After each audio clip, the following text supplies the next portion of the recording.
Early signing day is upon us in the college football season. We're joined by Stony Brook coach Chuck Priore. Stony Brook was busy during this early signing day, bringing on 8 new Seawolves. Firstly, thanks for coming on. Thanks for the time.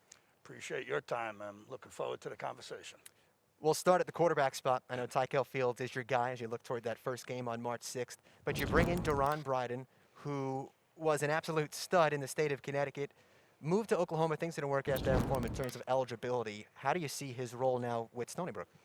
Well, he'll be like most freshmen. He'll come in and learn the process of being a college quarterback, but we're very excited about the talent he brings with him, the type of kid he is from a leadership perspective. So he'll come in, he'll learn the game, he'll redshirt. We've got several quarterbacks in the program, but it was a guy that we targeted very early, and we're fortunate enough to land. You kind of beat me, too. I was going to say, what made him maybe a little bit more attractive than some other quarterbacks that you might have been looking at? He was athletic at the position, which is always helpful. We reached out to a number of people that he played against in summer leagues and 7-on-7 tournaments, and they said he was lights out. And from a character standpoint, he's just one of those kids. He was raised by 2 deaf parents.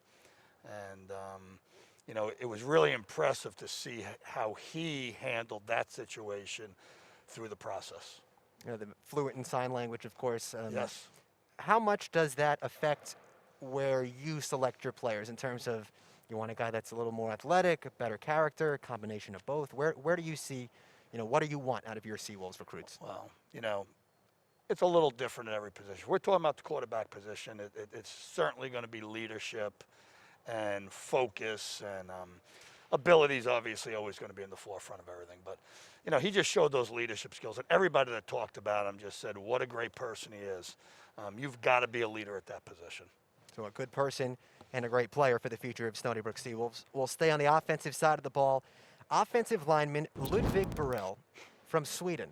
That already sticks out. How do you get an international player from Sweden to come to Long Island? Well, it's an interesting story because he graduated a year ago from his schools, and he was playing in what they have as a pro league over there, which is amateur. And he was enrolled to go to prep school in Connecticut this past fall. So we got his name from the prep school people saying, take a look at him last spring. He never made it there because of COVID. And we recruited him. We recruited him off film over there. And we just developed a great relationship and opportunity.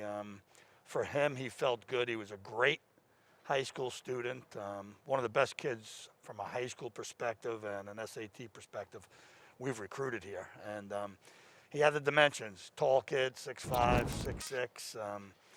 We really liked him. He's a little bit older, which is helpful. What is your history, whether at Stony Brook or not, with recruiting players internationally? Well, our punter, Mitch Wright, is international. We haven't had a ton here, but Stony Brook is an international school. And if you look through our other rosters, basketball's had them at times, our track program, our tennis program. So it's not a misfit. It's a fit for an international student to come on Stony Brook campus. Very diverse campus and great opportunity for that kid to be around different people, but like people also. Now, what about from his perspective? Did he have other schools calling his name coming to America, or was Stony Brook the only one to try and provide him that He was pretty well sought after. A lot of the Ivy League schools, because of his academics, were looking at him, and a number of the northern schools here had gotten a name. The thing is, he hadn't played here. So, there's always a risk-reward to not watching the kid live and do things. But we were convinced. He put a lot of workout film together that you get a chance just to look at on Instagram and stuff like that. And we're impressed with his talent. And, I think it's a good match for both of us. So in that regard, does it help to also be a little bit, let's say, computer editing savvy so that he could put together a nice reel that impresses the coaches? Yeah, no question. And I think even more importantly, a guy that's willing to do that type of work on his own to show the coaches. All right, we've gone with 2 offensive players. We'll head over to the defensive side of the ball. We'll stay on the line. Anthony Williams, relatively local product out of Sicklerville, New Jersey. What did you like out of him? Yeah, just explosive on the field. A guy that we think can rush the quarterback. When we first turned his film on last, probably March, and we went through our D-line, he was in the top couple of guys we rated. So we're excited about getting a guy that was in our top group. Plays with a motor, plays in a very good program, well coached, great family. And, you know, once again, we didn't see these kids in person, so this was all Zoom, but brought a big smile to every Zoom call. Now, you've had some great defensive linemen over the years. You know, how do you expect him to sort of find his role learning under some of the veterans you have right now? Yeah, I mean, that's most important because, once again, we talked about quarterback. Every position, the college game's a tad different.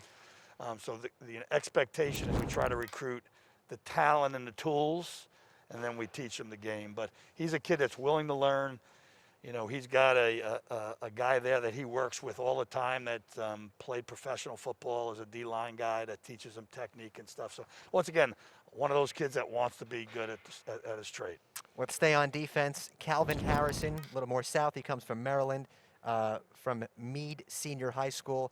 A 3-year captain, a 4-year letter winner. I mean, obviously, those are good things to like. Why him over maybe some other defensive backs that you were looking at? You know, he had a little bit more length than some of them. So he was taller, and if you can get a tall, athletic kid that can play that position, it's exciting for us. We've had a ton of success recruiting corners down in the DMV area, which is the Maryland, D.C., Virginia area, and he's another product. I mean, we've gonna, you know, potentially our 2 starting corners this year are going to be Maryland kids on our team, so we're excited. When you're looking at signing some of these early recruits, do you do it based on, hey, these are the 8 most talented kids we saw, or we've got some holes to fill and we think they can fill it? Probably a combination. And, you know, you always got to look at yieldability. You know, what is your potential yield this person? Academically, does he fit our profile? From a family standpoint, does he have those characteristics that we're looking for to be part of our family? And then you say what your needs are. So as you'll notice throughout our team, there are some positions that aren't represented. There are some positions we take more than one, and I think we look at that based on our current roster's needs and how we project them fitting into our group.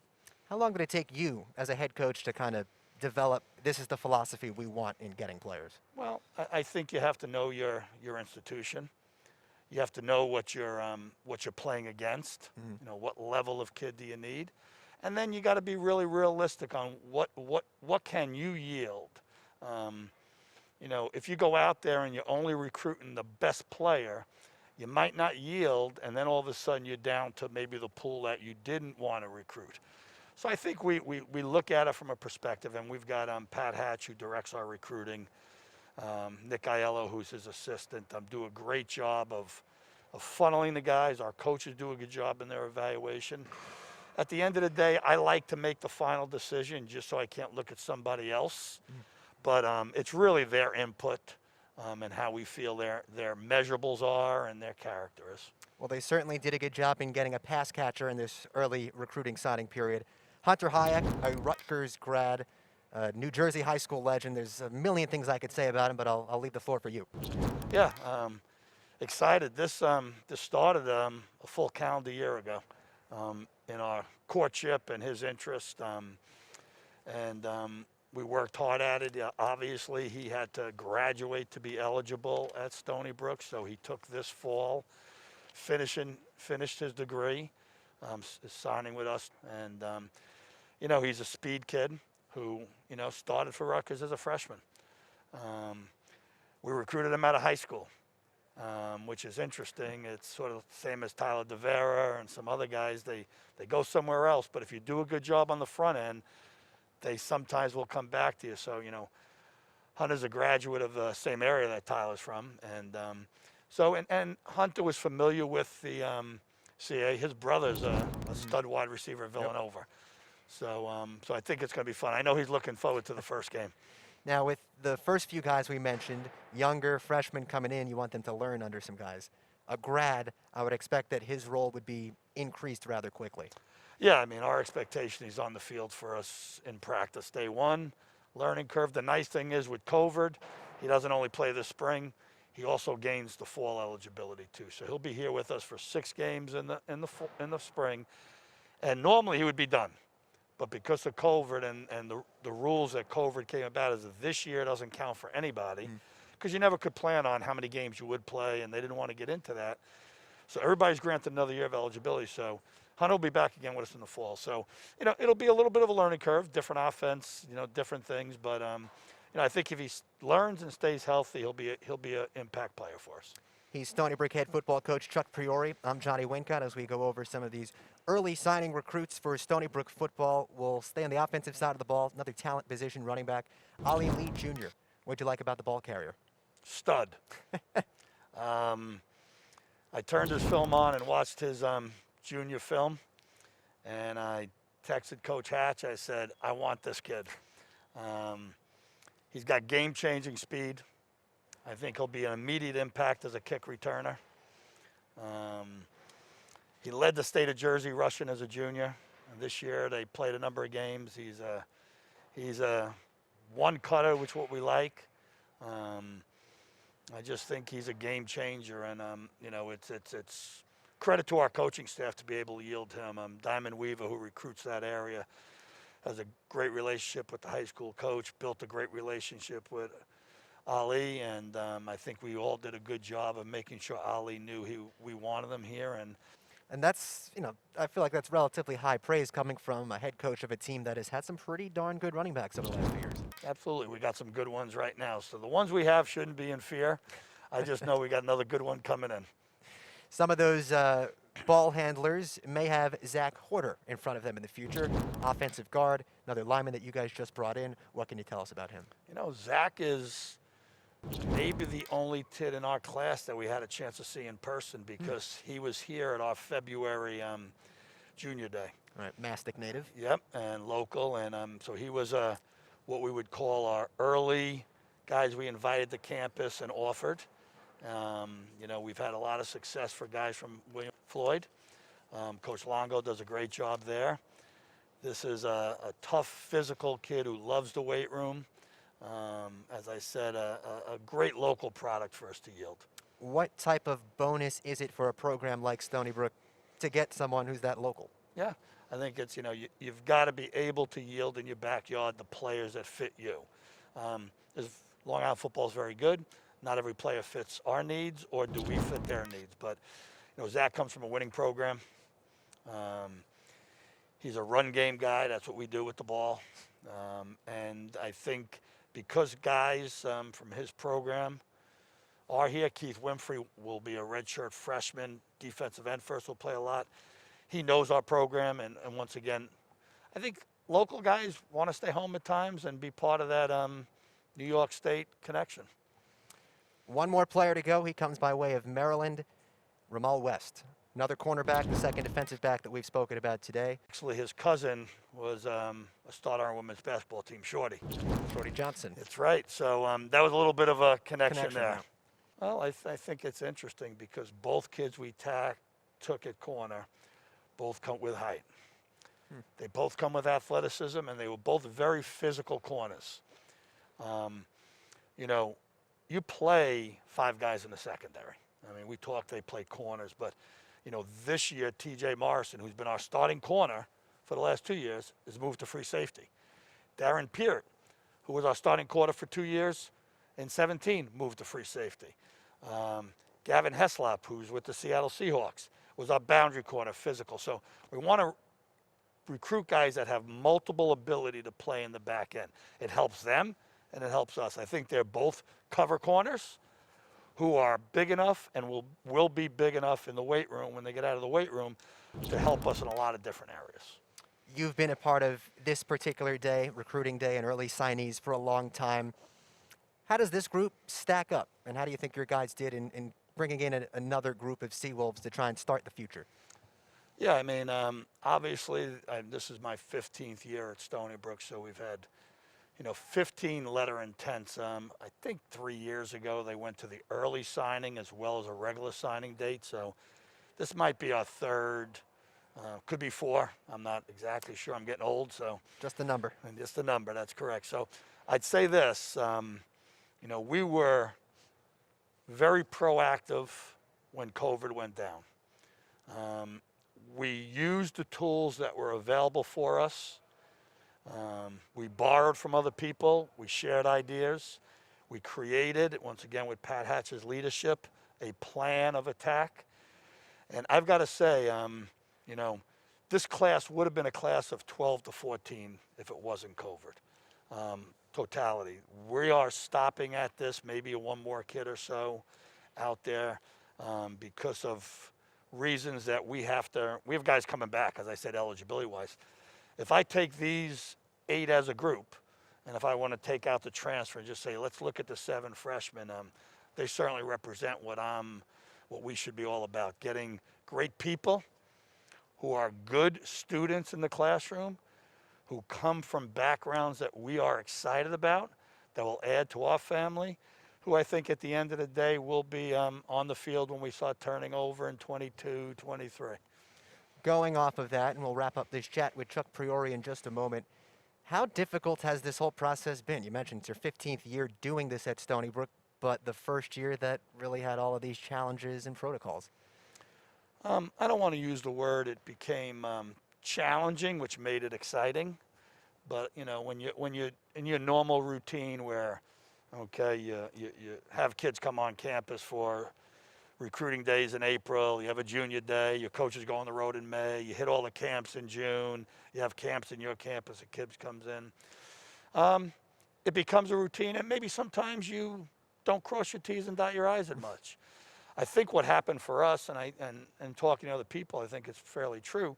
You went back and looked at what you weren't doing, okay, and it really opened some eyes. I mean, I got to know families of our players, not just these recruits, other recruits that we're recruiting, 4 or 5 months before I would have ever known them.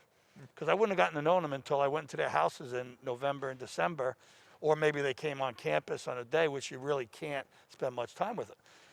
The Zoom thing is very interesting, and your ability to do show your campus. Our campus did a great job of putting videos together, not only for them, and things we probably had access to do before that we didn't know. I think we're all finding something a little bit different. I think from my chair, from Pat Hatch's chair, it was a challenge. I think our coaches accepted that challenge, and I think we did what I would call a great job with that challenge. And I'm not a guy that's going to make excuses. If the scoreboard has us losing, we're going to prepare on Sunday. I think we won this battle, and I'm excited about that. Even when things do hopefully normalize sooner rather than later, can you see yourself doing more virtual and Zoom recruiting, even when people are back in person again? Absolutely, and if you ask the administrators, it's going to save them a ton of money. But, I mean, honestly, we've spent very little money on recruiting and yielded a class. Now, I feel bad for the high school kid. They didn't get a chance to play. They didn't get a chance to see our campus in person. They didn't get a chance to be around our kids in person. I'm not so sure you can live that way. But there are things that we are going to keep in our wheelhouse and certainly add to the process. And it will save us some money at the end of the day. First game of the spring season is slated for March 6th. What are the plans from now until then for the football team? I know the schedules have been very fluid to this point. Yeah, I mean, we finished finals on Thursday, so putting the academic thing to rest. Our guys are at home working out. Plans are to bring them back sometime in mid-January. The NCAA will allow us to start on what we call mandatory workouts.